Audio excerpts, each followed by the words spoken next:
নমস্কার বন্ধুরা, মহাপ্রসাদ চ্যানেলে আপনাদের সবাইকে স্বাগত। দক্ষিণ ভারতে তিরুপতি মন্দিরের কথা আমরা সবাই জানি। ভারতের মধ্যে সবথেকে ধনী মন্দির মনে করা হয়। প্রত্যেক বছর কোটি কোটি টাকা, ধন, সোনা সেখানে ভক্তরা ভগবানের উদ্দেশ্যে দান করে থাকেন। কেন এই ভক্তরা এই মন্দিরে ভগবানের উদ্দেশ্যে দান করে থাকেন তারই একটা ছোট্ট কাহিনী আজ আমি আপনাদের সঙ্গে শেয়ার করব। আর দেখাবো সেই মন্দিরের বিখ্যাত ভোগ পুলিহরার রেসিপি। তো আসুন শুরু করি। পুলিহরা বানানোর জন্য এখানে আমি বাটিতে বেশ কিছুটা তেঁতুল নিয়েছি। এই তেঁতুলের মধ্যে আমি গরম জল দেব। দেখুন, মোটামুটি এইরকম পরিমাণে আমি গরম জল দিলাম। এবার এই তেঁতুলটাকে 15 মিনিটের জন্য ভিজিয়ে রাখবো। আর এখানে একটা ডেচকির মধ্যে আমি 1.5 কাপ পরিমাণ ভাত রান্না করার যে চাল, সেই চালটা নিচ্ছি। দেখুন, 1.5 কাপ চাল নিলাম। এবার এই চালটাকে 2-3 বার খুব ভালো করে জল পাল্টে পাল্টে ধুয়ে নেব। চালটাকে 2-3 বার ভালো করে ধুয়ে আমি গ্যাসে এটাকে ভাত বসিয়ে দিয়েছি। এটাকে ঢাকা চাপা দিচ্ছি যতক্ষণ না ফুটে উঠছে। এবার পুলিহরার জন্য আমি একটা বিশেষ মশলা বানিয়ে নেব। গ্যাসে আমি একটা তাওয়া দিয়েছি, তার মধ্যে প্রথমে 1 টেবিল চামচ মতো জিরে দিচ্ছি।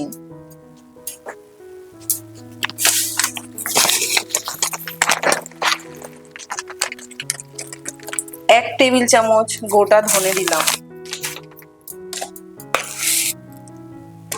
1 টেবিল চামচ সর্ষে দিচ্ছি।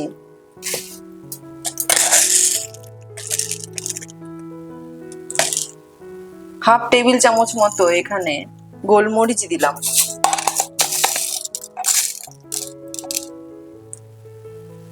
আর এখানে 1 টেবিল চামচের একটু সামান্য কম মেথি দানা দিলাম। 2টো শুকনো লঙ্কা দিচ্ছি। আর কয়েকটা কারি পাতা দিলাম।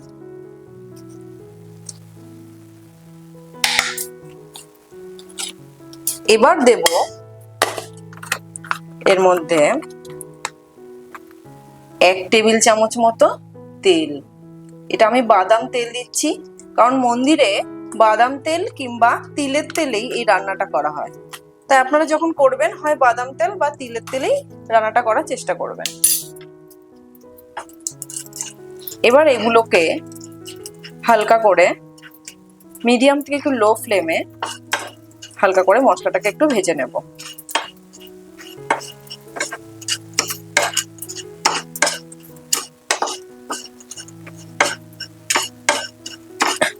একটু লো ফ্লেমেই মশলাটাকে ভাজছি।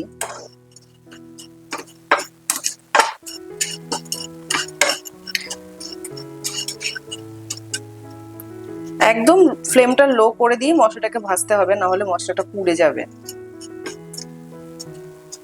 দক্ষিণ ভারতের এই তিরুপতি মন্দিরের একটা বিশেষ কাহিনী আছে, আমি আপনাদেরকে ছোট্ট করে বলছি। একসময় স্বর্গলোকে দেবতারা স্থির করেন যজ্ঞ করবেন, কিন্তু যজ্ঞের আহুতি কাকে দেবেন বা যজ্ঞের প্রধান দেবতা কে হবে তা নিয়ে দেবতাদের মধ্যে মতবিরোধ দেখা দেয়। তখন দেবতারা ভাবে যে ব্রহ্মা, বিষ্ণু, মহেশ্বর এই 3 জনের মধ্যে একজনকেই প্রধান দেবতা হিসেবে নির্বাচন করবেন। তো সেটা কে করবেন, কে প্রধান দেবতা হবেন? তখন মুনি ভৃগু দেবতাদের পরীক্ষা নেওয়ার জন্য একবার মহাদেবের কাছে, একবার ব্রহ্মাদেবের কাছে, একবার ভগবান বিষ্ণুর কাছে যান। তো প্রথমে পিতামহ ব্রহ্মার কাছে যান।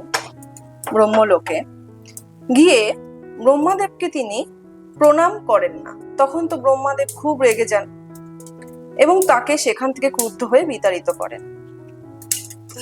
এরপরে যান ভগবান শিবের কাছে। শিব তখন পার্বতীর সঙ্গে বিশ্রাম করছিলেন। তখন শিবের অনুমতি না নিয়েই শিবের বিশ্রাম ঘরে মুনি ভৃগু ঢুকে যান এবং শিবও ক্রুদ্ধ হয়ে যান এবং ত্রিশূল উঁচু করেন এবং সেখান থেকেও বিতাড়িত হন। এরপর যান ভগবান বিষ্ণুর কাছে ক্ষীরসাগরে। সেখানে ভগবান বিষ্ণু শয়ন করছিলেন এবং মাতা লক্ষ্মী তার পদসেবা করছিলেন। দুই জায়গা থেকে যেহেতু মুনি ভৃগু বিতাড়িত হয়েছিলেন, তখন ক্রুদ্ধ হয়ে ভগবান বিষ্ণুর বুকে পদাঘাত করেন। কিন্তু দেখেন উল্টোটা হয়, ভগবান বিষ্ণু তার উপরে ক্রুদ্ধ না হয়ে তাকে উল্টে এসে পা ডলে দেন, বলেন ভক্ত তোমার লাগেনি তো? মুনি ভৃগু তো আশ্চর্য হয়ে যান, এ কি ভগবান বিষ্ণু এটা কি করছেন ক্রুদ্ধ না হয়ে। তখন ভগবান বিষ্ণু মুনি ভৃগুকে বলেন যে তোমার তপস্যার কারণে তোমার দেহ তো অত্যন্ত দুর্বল হয়ে গেছে, কিন্তু আমার বুক তো বজ্রের মতো শক্ত, তোমার লাগেনি তো? এই বলে তার পা ডলে দেন এবং মুনি ভৃগু তো আশ্চর্য হয়ে যান, বলেন এত বিনয়ী ভগবান বিষ্ণু, তার কোনো তুলনা হয় না। তাই তিনি যজ্ঞের প্রধান দেবতা হিসেবে ভগবান বিষ্ণুকেই নির্বাচন করেন। তো মশলাটা আমার ভাজা হয়ে গেছে, এবার আমি গ্যাসটা বন্ধ করে দিচ্ছি আর মশলাটাকে একটু ঠান্ডা করে নেব। মশলাটা একটু ঠান্ডা হয়ে যাওয়ার পরে একটা মিক্সিং জারের মধ্যে আমি মশলাটাকে ঢেলে নিচ্ছি।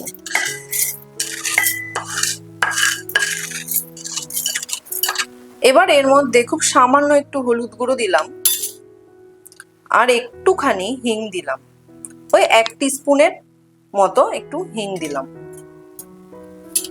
এবার এটাকে মিক্সিতে গুঁড়ো করে নেব। তেঁতুলটা প্রায় 15 মিনিট গরম জলে ভিজে থাকার পর দেখুন কতটা নরম হয়ে গেছে। এবার তেঁতুলের পাল্পটাকে আমি বার করে নিচ্ছি, খুব ভালো করে তেঁতুলটাকে হাত দিয়ে ম্যাশ করে নিচ্ছি। তো বিষ্ণুর এই কাণ্ড দেখে মাতা লক্ষ্মী তো খুব ক্রুদ্ধ হলেন। তিনি তার স্বামীর এই অপমান কিছুতেই সহ্য করতে পারলেন না এবং রাগে অভিমানে তিনি বৈকুণ্ঠ ত্যাগ করলেন। বৈকুণ্ঠ ত্যাগ করে পৃথিবীর এক বনে গিয়ে তিনি তপস্যা করতে থাকলেন এবং বহুকাল তপস্যা করার পর সেখানে তিনি দেহত্যাগ করলেন এবং দেহত্যাগ করে মানব রূপে তিনি দক্ষিণ ভারতের চোল রাজ্যে জন্মগ্রহণ করলেন। তো দক্ষিণ ভারতের চোল রাজ্যের রাজা আকাশরাজ তিনি ছিলেন নিঃসন্তান।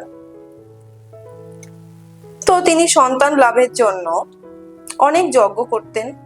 একদিন যজ্ঞে তাকে বলা হলো জমি কর্ষণ করতে। তো জমিতে লাঙল দেওয়ার সময় একদিন তিনি দেখতে পেলেন লাঙলের ফলা মাটিতে ঠেকে গেছে এবং সেখানে দেখলেন একটা খুব ফুটফুটে কন্যা সন্তান ঝুড়ির মধ্যে রয়েছে এবং ঝুড়ির মধ্যে অজস্র পদ্ম ফুল রয়েছে এবং পদ্ম ফুলের ওপরে সেই ফুটফুটে কন্যাটি রয়েছে এবং তিনি তাকে তখন সন্তান রূপে গ্রহণ করলেন।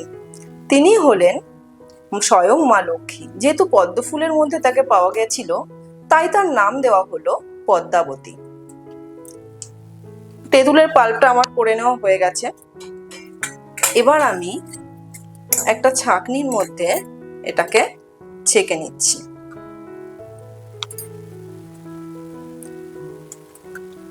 তেঁতুলের পাল্পটা আমি খুব সুন্দর করে বার করে নিয়েছি, দেখুন এই যে। অন্যদিকে দেখুন ভাতটাও আমার খুব সুন্দর করে হয়ে গেছে। এবার আমি এই ফ্যানটাকে ঝরিয়ে নেব। এবার গ্যাসে আমি একটা তাওয়া চাপিয়েছি এবং এর মধ্যে আমি প্রায় 5 টেবিল চামচ মতো বাদাম তেল দিয়ে দিচ্ছি।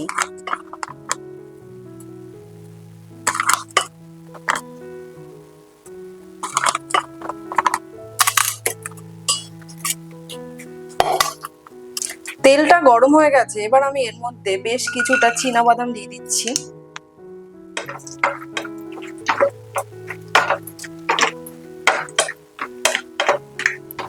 চীনা বাদাম একটু নাড়াচাড়া করে নিয়ে এর মধ্যে আমি 1 টেবিল চামচ চানা ডাল দিচ্ছি।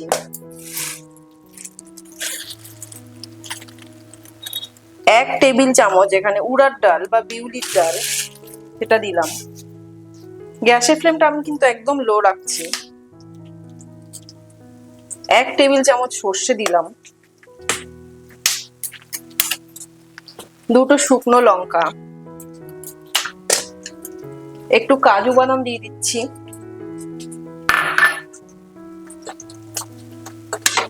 2টো চেরা কাঁচা লঙ্কা আর কয়েকটা কারি পাতা।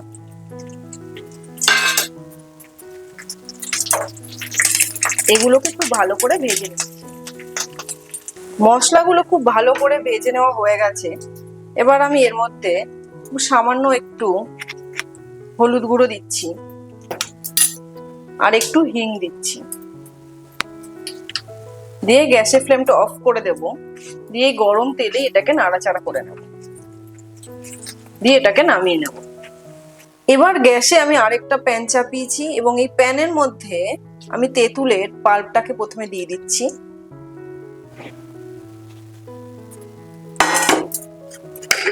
তেঁতুলের পাল্পের মধ্যে আমি 2 টেবিল চামচ মতো নুন দিলাম। এটা কিন্তু সন্ধ্যক লবণ আমি দিচ্ছি, যেহেতু মন্দিরের ভোগ রান্না তাই সন্ধ্যক লবণই দিতে হবে। এবার যে মশলাটা বানিয়েছিলাম সেই মশলাটাও দিয়ে দিচ্ছি এর মধ্যে।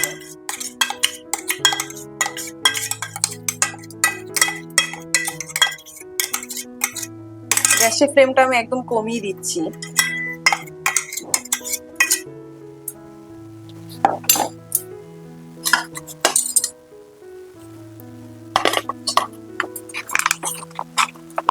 আর আমি এর মধ্যে 1 টেবিল চামচ মতো বাদাম তেল দিয়ে দেব।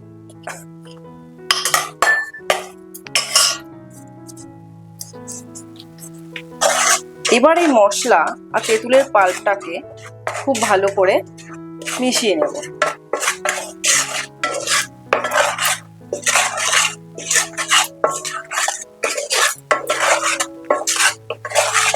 এবং এই তেঁতুলের পাল্পটাকে কিছুক্ষণ ফুটিয়ে নিতে হবে।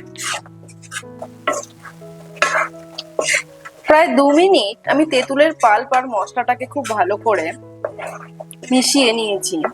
এবার আমি গ্যাসের ফ্লেমটা বন্ধ করে দেব আর এটাকে নামিয়ে একটা সাইডে রেখে দেব। ভাতটাকে আমি ফ্যান ঝরিয়ে এই পাত্রে ঢেলে ঠান্ডা করে নিয়েছি। এবার এর মধ্যে যে তেঁতুলের পাল্প আর মশলাটাকে করেছিলাম সেটাকে দিয়ে দিচ্ছি।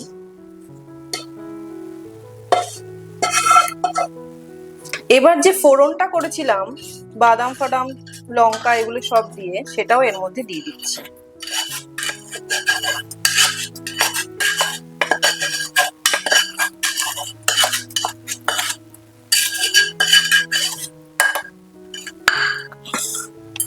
আর কয়েকটা কারি পাতা ছড়িয়ে দিলাম।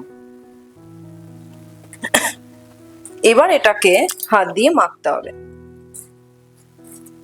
তো মা লক্ষ্মী তো পদ্মাবতী রূপে চোল বংশে জন্মগ্রহণ করলেন এবং ভগবানও জানতে পারলেন যে মা লক্ষ্মী বৈকুণ্ঠ ত্যাগ করে গিয়ে পৃথিবীতে জন্মগ্রহণ করেছে। তো ভগবানও তো ছাড়ার পাত্র না। তো তখন ভগবানও মানব রূপে লীলা করতে দক্ষিণ ভারতের চোল রাজ্যে গেলেন এবং সেখানে তিনি শ্রীনিবাস নামে বসবাস করতে শুরু করলেন। কালক্রমে দুজনেই বড় হলো এবং দুজনেরই বিবাহ ঠিক হলো। বিবাহের সময় ভগবান বিষ্ণু অর্থাৎ শ্রীনিবাস সমস্ত দেবতাদের আমন্ত্রণ পত্র পাঠালেন এবং দেবতারাও বিবাহের সময় উপস্থিত হলেন। কিন্তু বিবাহের জন্য তো প্রচুর অর্থের প্রয়োজন। যদিও ভগবান বিষ্ণুর অর্থের কোনো অভাব নেই, তাও তিনি যেহেতু মানব রূপে লীলা করছেন তাই তিনি ভাবলেন যে কিভাবে এই অর্থ জোগাড় করবেন, যেহেতু তিনি রাজকন্যাকে বিবাহ করছেন। তো তখন সেই সময় দেবতারা ধনরাজ কুবেরকে ডেকে পাঠালেন এবং কুবেরের কাছ থেকে তখন ভগবান ঋণ নিলেন এবং বললেন যে এই ঋণ আমি তোমাকে পরিশোধ করব এবং সুদ সমেত। যদিও সবটা আমি পরিশোধ করব না, আমার ভক্তরাই তোমাকে এই ঋণ সুদ সমেত পরিশোধ করবে। সেই থেকে বালাজি মন্দিরে ভক্তরা এইভাবে ভগবানের উদ্দেশ্যে ঋণ দিয়ে থাকেন, কারণ ভগবান বলেন যে আমার আশীর্বাদে আমার ভক্তরা ধন ঐশ্বর্যে পরিপূর্ণ হবে আর সেখান থেকেই আমাকে তারা দান দেবে এবং আমি কলিযুগে বালাজি রূপে পূজিত হব।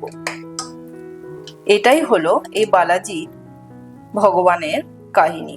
তো আজকে আপনাদের এই পুলিহোড়ার রেসিপি কেমন লাগলো বন্ধুরা অবশ্যই জানাবেন। আর এই কাহিনী আপনাদের কেমন লাগলো তাও আমাকে জানাতে ভুলবেন না। দেখুন কি সুন্দর করে পুলিহোরা তৈরি হয়ে গেছে এবং খুব সুন্দর করে আমি সব একসঙ্গে মেখে নিয়েছি। আপনারাও বাড়িতে এইভাবে পুলিহোরা বানাবেন আর আমাকে জানাবেন আপনাদের কেমন লাগলো। ভালো লাগলে ভিডিওটিকে একটা লাইক করে দেবেন, হাইপ করবেন আর বন্ধুদের মধ্যে অনেক অনেক শেয়ার করবেন। আজকের মতো তাহলে এই পর্যন্তই। আবার চলে আসবো পরের পর্বে নতুন কোনো রেসিপি নিয়ে। ততক্ষণ সবাই ভালো থাকবেন, সুস্থ থাকবেন। হরে কৃষ্ণ।